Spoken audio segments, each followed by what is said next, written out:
Good morning, or depending on when you're watching this, good afternoon, good evening, or good night. My name's Ross, and as always told out of Voice of Radio, so today it's time to do that thing we do every so often, where we take a little bit of a look at the top 10 most expensive Rainbow Rare cards around at the moment. And because it's Rainbow Rare cards, we're going to do what we don't often do. We are going to combine them into both Pokémon and supporter cards. I know, crazy, but I think we're just about going to make it work. Usual rules apply. I've looked at TCG Player, I've looked at eBay, I've looked at a bunch of other places. I have rounded it to the nearest $5. Some of them will look tied, but they're not actually tied. I've just rounded them. Believe me, the order is the order, even if some cards are in different places, but then with the same value. I assure you they're not quite the same value, it's just the rounding. Also, please bear in mind that this stuff changes pretty quickly.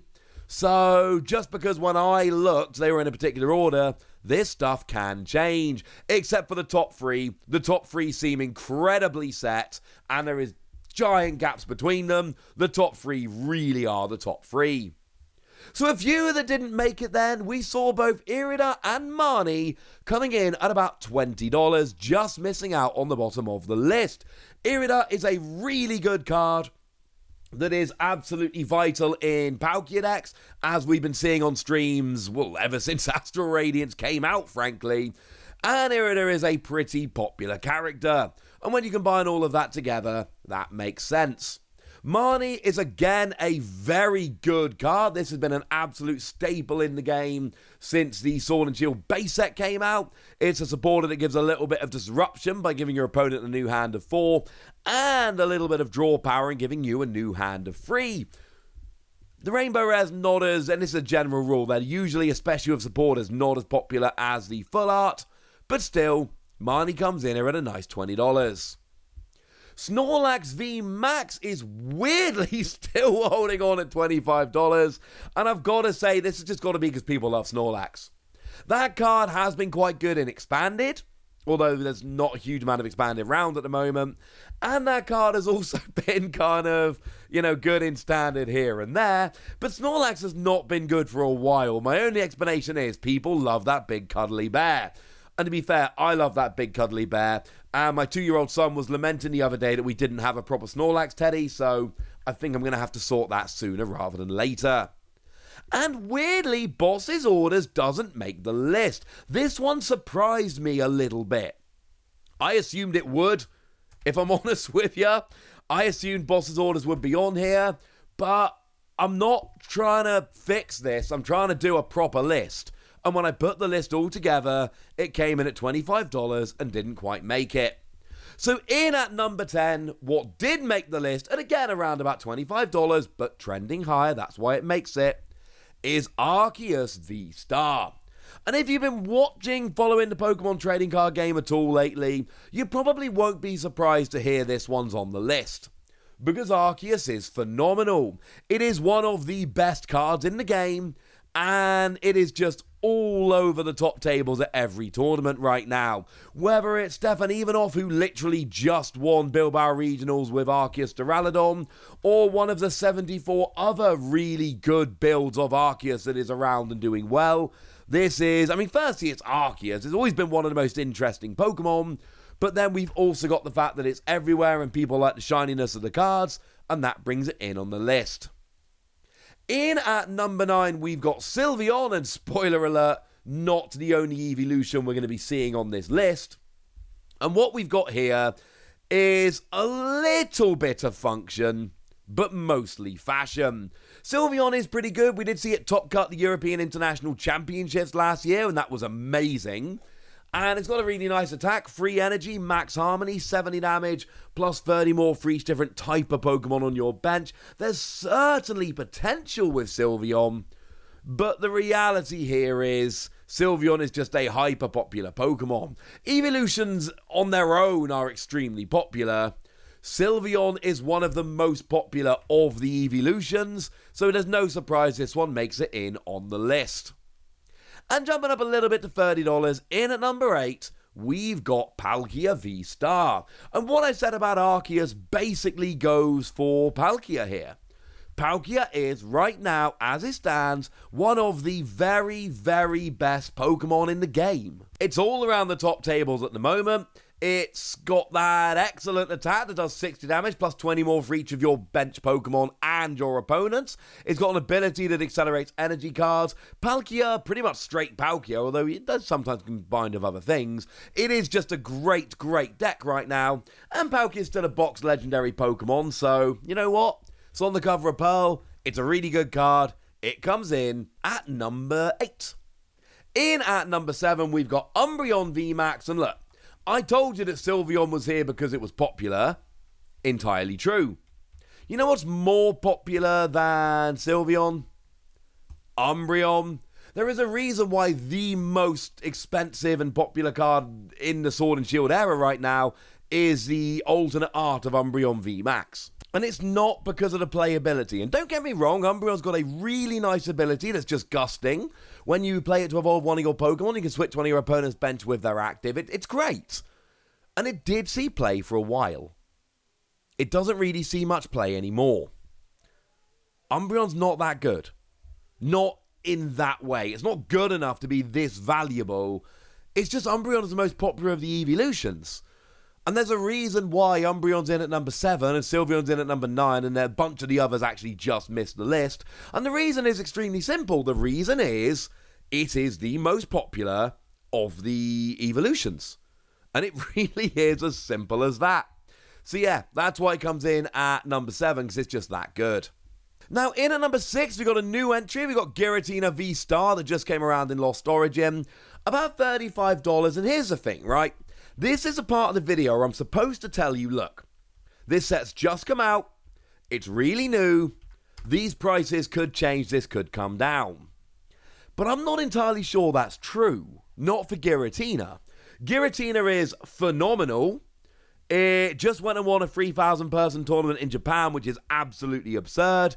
And of course, Giratina is a very popular Pokemon. So, you know, it's kind of got everything. And if Giratina really is as good as they say, and as good as it seems to be initially, then yeah, it really does seem like this is going to be one of the more expensive cards and might not end up falling.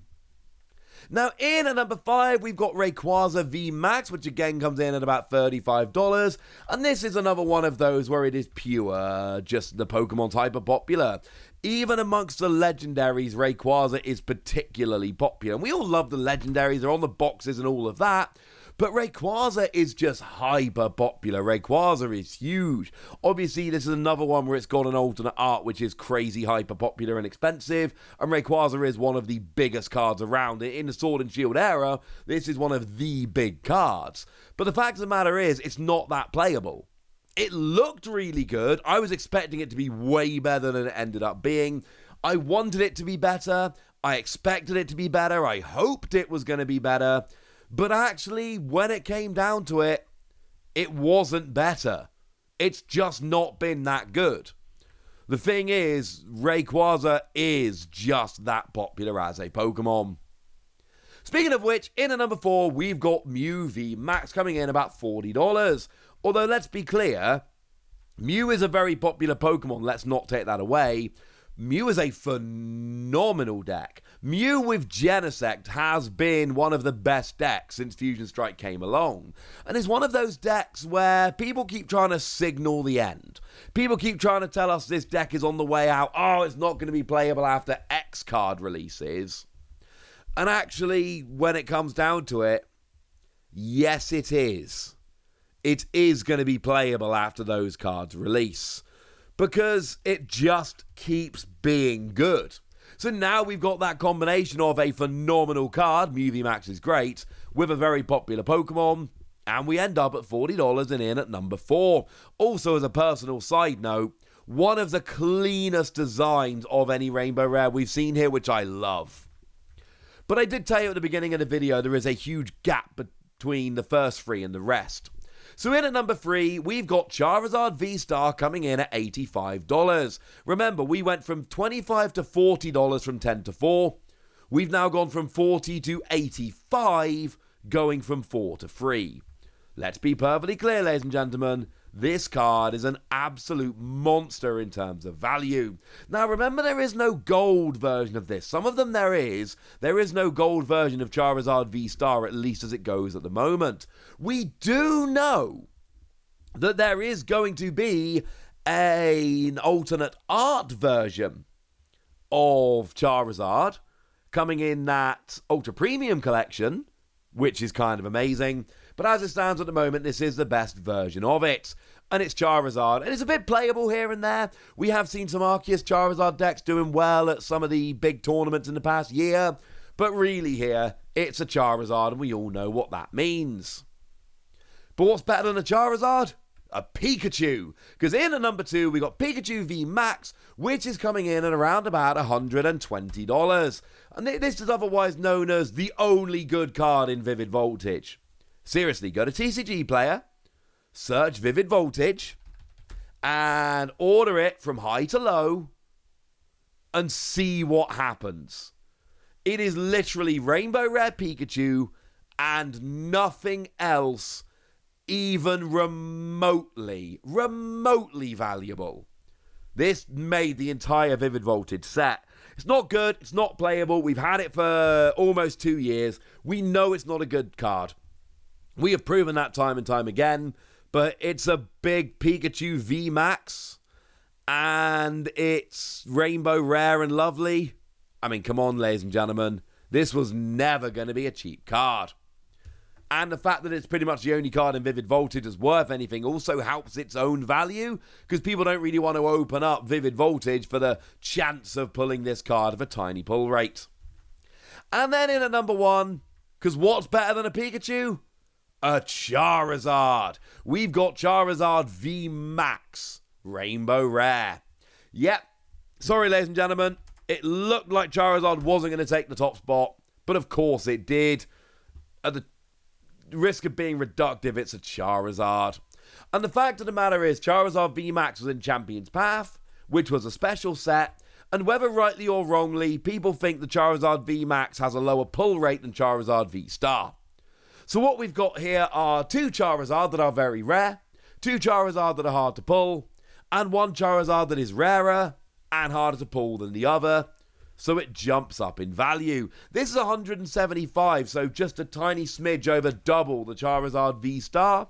One thing to point out is that Champion's Path is an older set, so maybe that's partly to do with the difference, but it really does seem like Charizard VMAX is going to just outpace Charizard V-Star and stay at number 1. But you know, ladies and gentlemen, there's a Lugia coming in the next set. And with a Lugia comes a Rainbow Rare. So maybe the next time we do this list, I mean, I would be stunned if it didn't make it on the list. Could it get all the way to number 1? Yeah, probably not. But you never know, ladies and gentlemen. You never know. For now, I want to know which of these cards you've got. I want to know which of these cards you want. I want to know anything you want to tell me about Rainbow Rare Pokemon. So let me know in the comment, or supporters. So let me know in the comment section, would you? Go nuts. Be nice. And then make sure you like this video, subscribe to this channel, follow me on Twitter at TheWasi. That's where we talk Pokemon and card games and Pokemon card games and all kinds of fun things. And please do consider checking out patreon.com/PTCG Radio, where you can support the channel, get some weekly bonus podcasts where I answer all of your questions, join a Discord to chat with myself and other like-minded Pokemon folks, and of course get a shout out like the lovely Eric Ridgway, who has been a supporter of ours for a while now. Thank you, Edgar, for all the support and for being a frankly lovely person. But by far the most important thing, as always, look after yourselves till next time, would ya? Thank you very much for watching. My name's Ross, and you've been watching PTCG Radio.